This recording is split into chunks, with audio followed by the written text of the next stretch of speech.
ക്രിസ്തുവിൽ സ്നേഹമുള്ളവരെ, എല്ലാവർക്കും ബൈബിൾ സ്പന്ദനത്തിലേക്ക് ഹൃദ്യമായ സ്വാഗതം.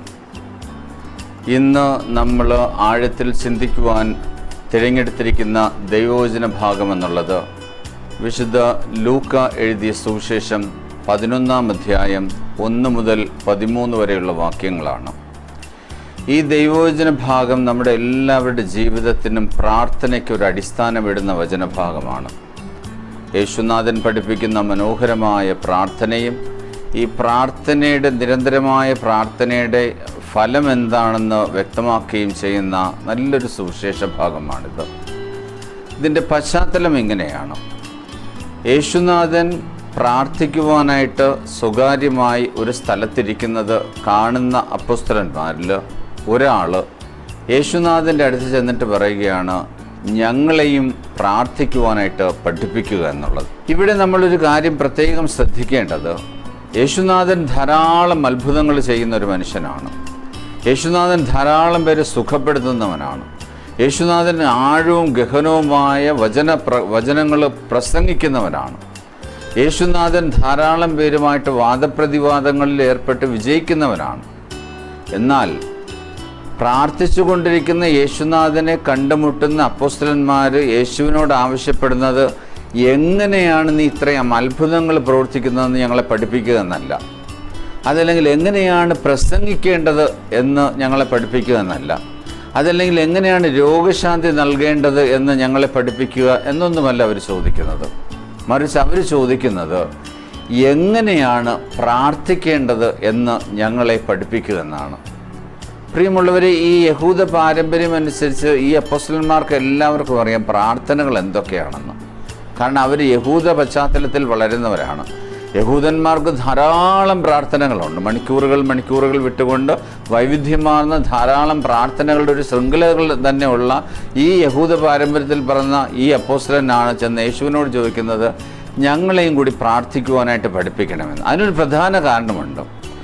തങ്ങളുടെ റബായിമാർ പ്രാർത്ഥിക്കുന്നതിൽ നിന്നൊക്കെ വ്യത്യസ്തമായി യേശുനാഥൻ പ്രാർത്ഥിക്കുന്നതിൽ ഈ അപ്പോസ്തലന്മാർ എന്തോ വിചിത്രവും വൈവിധ്യവുമാർന്ന ഒരു പ്രത്യേകത യേശുവിൻ്റെ പ്രാർത്ഥനയിൽ ഇവർ ദർശിക്കുകയാണ്.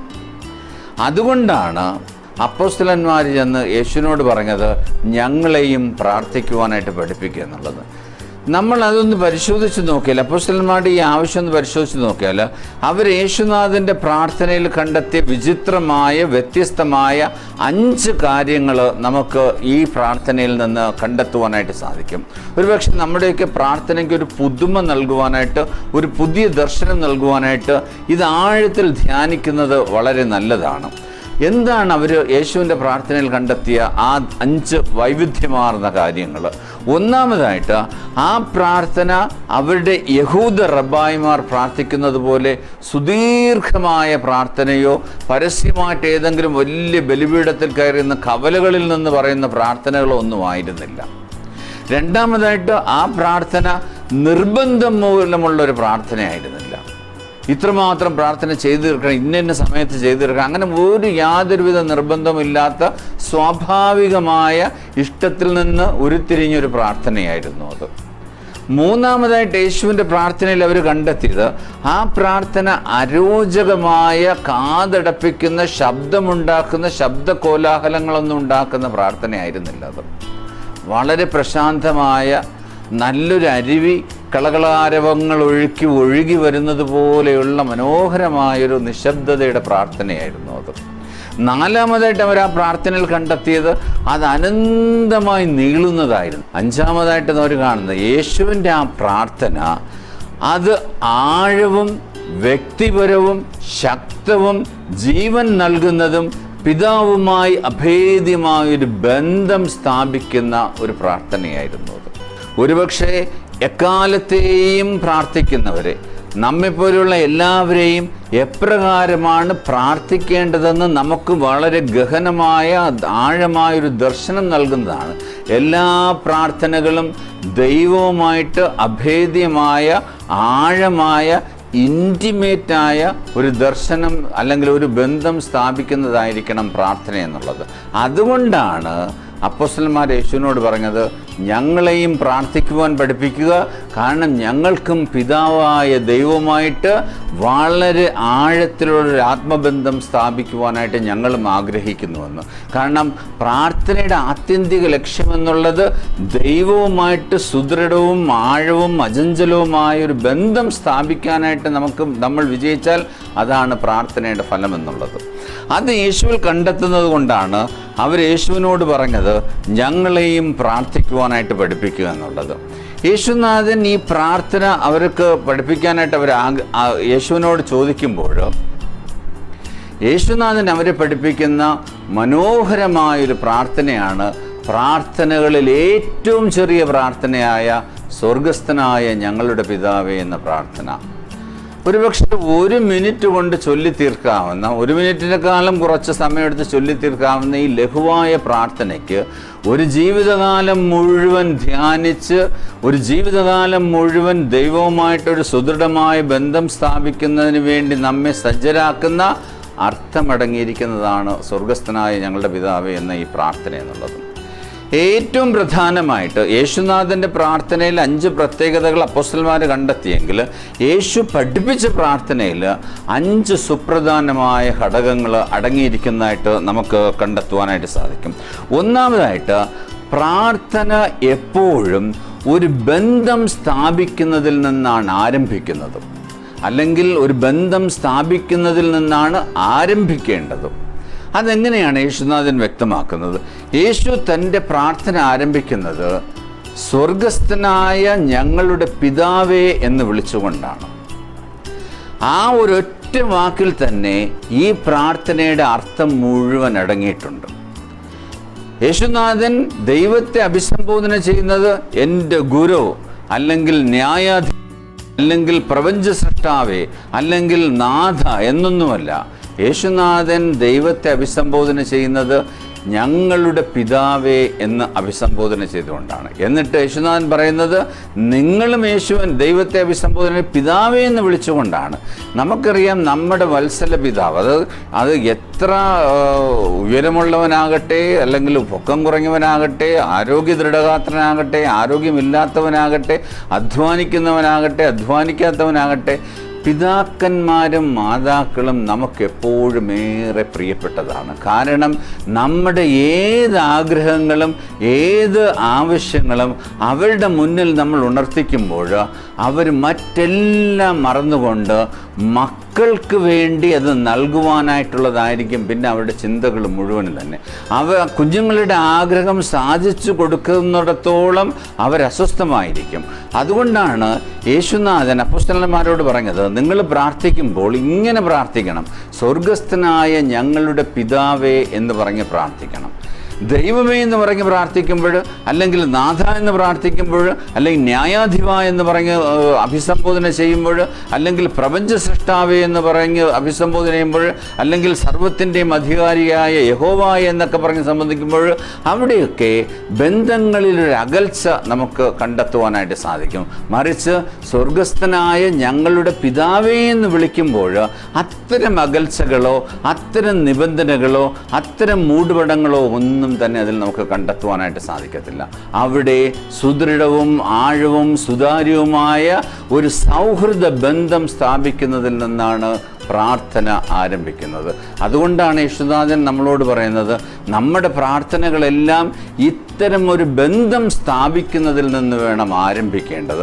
നമുക്കറിയാം, ഈ ഉത്തമഗീതം ആ പുസ്തകം നമ്മളൊന്ന് വായിക്കുമ്പോൾ, ഉത്തമഗീതത്തിൻ്റെ 6-ാം അധ്യായം 12-ാമത്തെ വാക്യത്തിനകത്ത് അവിടെ നമ്മൾ വായിക്കുന്ന മനോഹരമായൊരു വചനം ഇപ്രകാരമാണ്: എൻ്റെ ഭാവന ഞാനറിയാതെ എന്നെ എൻ്റെ നാഥൻ്റെ അടുത്ത് രഥത്തിൽ കയറ്റിയിരുത്തിയെന്നാണ്. അത്രമാത്രം ബന്ധമാണ് ബൈബിള് നമുക്ക് പഠിപ്പിച്ചിരുന്ന പ്രാർത്ഥനയിൽ നമുക്ക് കണ്ടെത്തുവാനായിട്ട് സാധിക്കുന്നത്.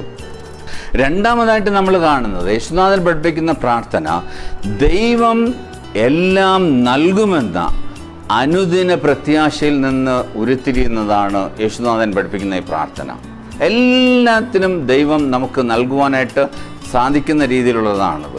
അപ്പോൾ അതെങ്ങനെയാണ് നമ്മൾ മനസ്സിലാക്കുന്നത്? നമുക്കറിയാം, ഉൽപ്പത്തി പുസ്തകത്തിൽ പഴയ നിയമ ഗ്രന്ഥത്തിലേക്ക് നമ്മൾ പോകുമ്പോൾ അബ്രഹാം ദൈവത്തിൻ്റെ ആവശ്യപ്രകാരം ഇസ്ഹാക്കിനെ ബലിയർപ്പിക്കുവാനായിട്ട് മോറിയ മലയിലേക്ക് കൊണ്ടുപോകുന്നുണ്ട്.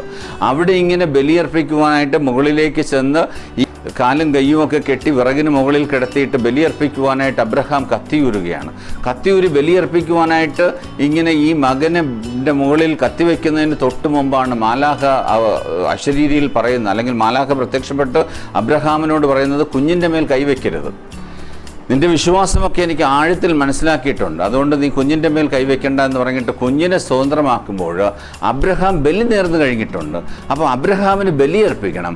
അബ്രഹാം തിരിഞ്ഞു നോക്കുമ്പോൾ പുറകിൽ ഒരു മുൾച്ചെടികൾക്കിടയിൽ ഉടക്കി കിടക്കുന്ന ഒരു ആടിനെ കണ്ടെത്തുന്നു. ആ ആടിനെ അബ്രഹാം എടുത്ത് മകന് പകരം ബലിയർപ്പിക്കുകയാണ്. എന്നിട്ട് അബ്രഹാം ചെയ്യുന്ന ഒരു മനോഹരമായ കാര്യം ഇതാണ്, അബ്രഹാം ആ സ്ഥലത്തിന് യാഹ്വേരെ എന്ന് പേരിടുകയാണ്. ഉൽപ്പത്തി പുസ്തകം നമ്മൾ വായിക്കുമ്പോൾ ഉൽപ്പത്തി പുസ്തകം 22-ാം അധ്യായം 14-ാമത്തെ വാക്യത്തിനകത്ത് അബ്രഹാം ആ സ്ഥലത്തിന് യാഹ്വേരെ എന്ന് പേരിട്ടുകൊണ്ട് ആ പേരിൻ്റെ അർത്ഥം അബ്രഹാം വ്യക്തമാക്കുന്ന ഇപ്രകാരമാണ്: ദൈവത്തിൻ്റെ മലയിൽ ദൈവം എപ്പോഴും വേണ്ടത് ചെയ്യുമെന്നാണ്. പ്രിയമുള്ളവരെ, ദൈവവുമായി അടുത്തു നിൽക്കുന്ന എല്ലാ മനുഷ്യർക്കും സംഭവിക്കുന്നതാണ്. ദൈവം വേണ്ടത് ചെയ്യുക തന്നെ ചെയ്യും.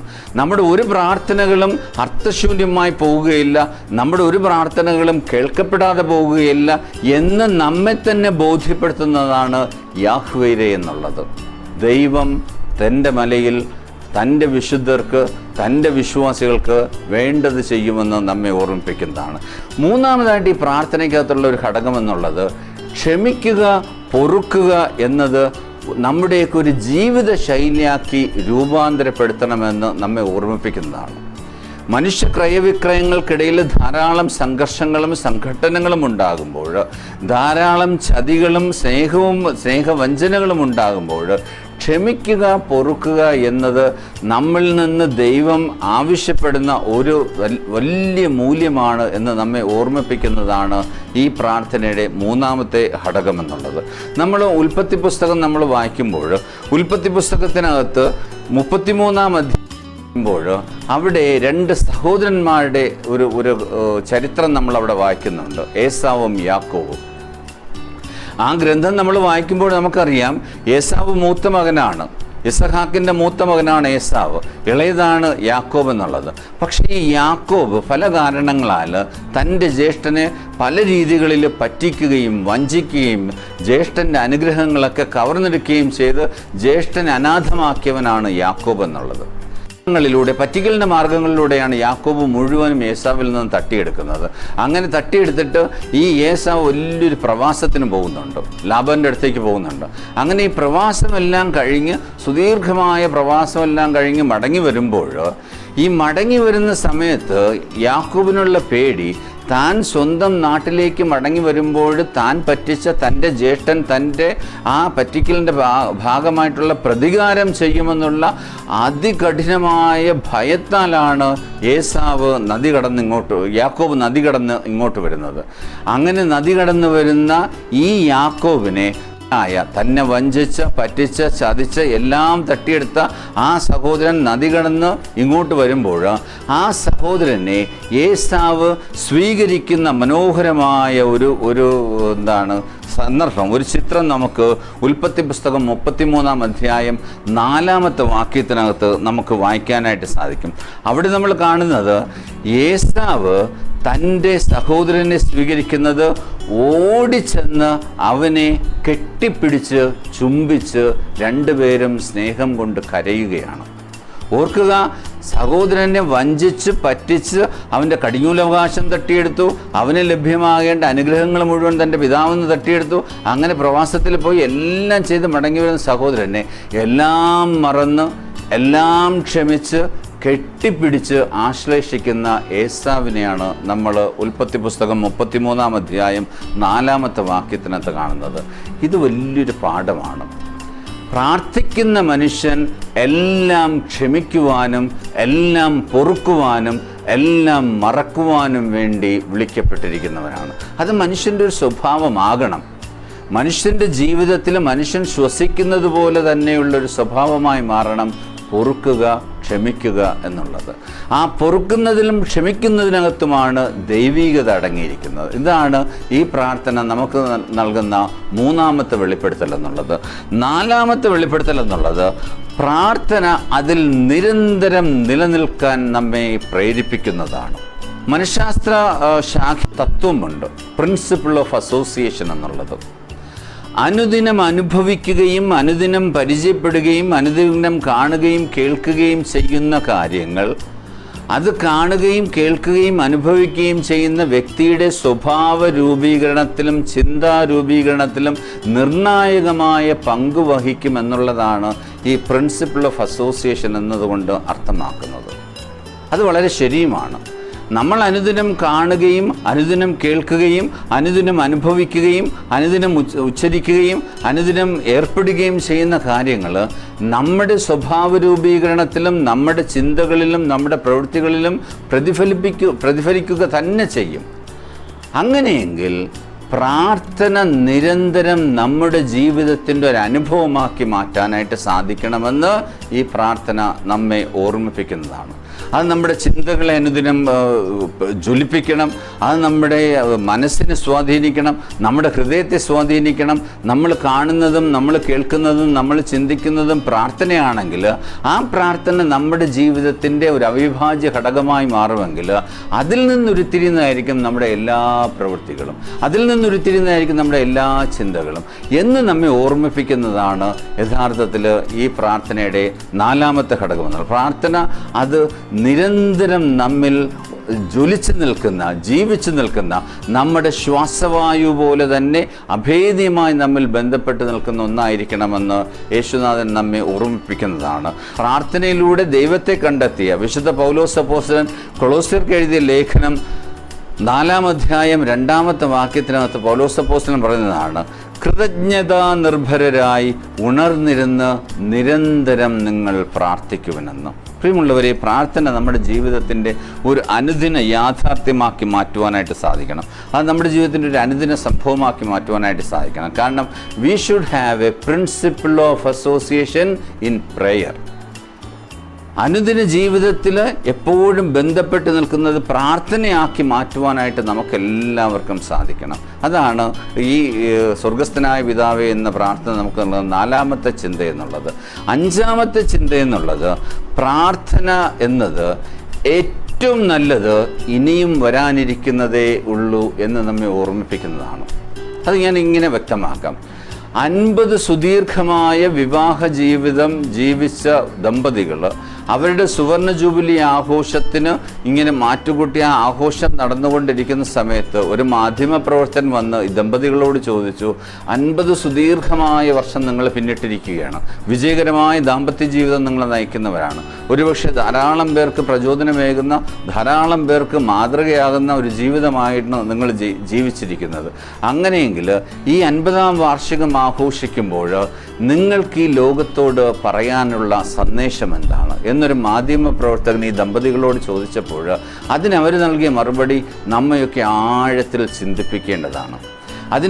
ആ മാധ്യമ പ്രവർത്തകനോട് നൽകിയ മറുപടി ഇപ്രകാരമാണ്, ഏറ്റവും നല്ലത് ഇനിയും വരാനിരിക്കുന്നതേയുള്ളൂ എന്ന്. പ്രിയമുള്ളവരെ, പ്രാർത്ഥന നമ്മെ ഓർമ്മിപ്പിക്കുന്നതും പഠിപ്പിക്കുന്നതുമാണ്. ഏറ്റവും നല്ല അനുഗ്രഹം ഇനിയും വരാനിരിക്കുന്നതേയുള്ളൂ, ഏറ്റവും നല്ല മഹത്വീകരണം ഇനിയും വരാനിരിക്കുന്നതേയുള്ളൂ, ഏറ്റവും നല്ലത് ദൈവത്തിൽ നിന്ന് നമുക്കായി ഇനിയും വരാനിരിക്കുന്നതേയുള്ളൂ എന്ന് നമ്മെ ഓർമ്മിപ്പിക്കുന്ന പ്രത്യാശയുടെ പ്രതീകമാണ് സ്വർഗസ്ഥനായ പിതാവേ എന്ന പ്രാർത്ഥന എന്നുള്ളത്. അങ്ങനെയെങ്കിൽ ഈ പ്രാർത്ഥന നമുക്കെല്ലാം നൽകുന്ന ദൈവത്തെ സ്വീകരിക്കുവാനായിട്ട്, എപ്പോഴും ദൈവവുമായി ചേർന്നിരിക്കുന്ന കൂടെ നമുക്ക് മുന്നേറുവാനായിട്ട്, എല്ലാറ്റിനും ഉപരിയായിട്ട് നിരന്തരം പ്രാർത്ഥിക്കുവാനായിട്ട്, അങ്ങനെ ഒരു പ്രത്യാശയോടുകൂടി ഏറ്റവും നല്ല അനുഗ്രഹം ഇനിയും വരാനിരിക്കുന്നതേയുള്ള ചിന്തകളോടുകൂടി നമുക്ക് സ്വർഗസ്ഥനായ പിതാവേ എന്നുള്ളത് നമ്മുടെ അനുദിന പ്രാർത്ഥനയാക്കി, അനുദിന ധ്യാനമാക്കി, അനുദിന ജീവിത ചിന്തകളാക്കി മാറ്റുവാനായിട്ട് നമുക്കും പരിശ്രമിക്കാം. ദൈവം നമ്മെ സമൃദ്ധമായി അനുഗ്രഹിക്കട്ടെ.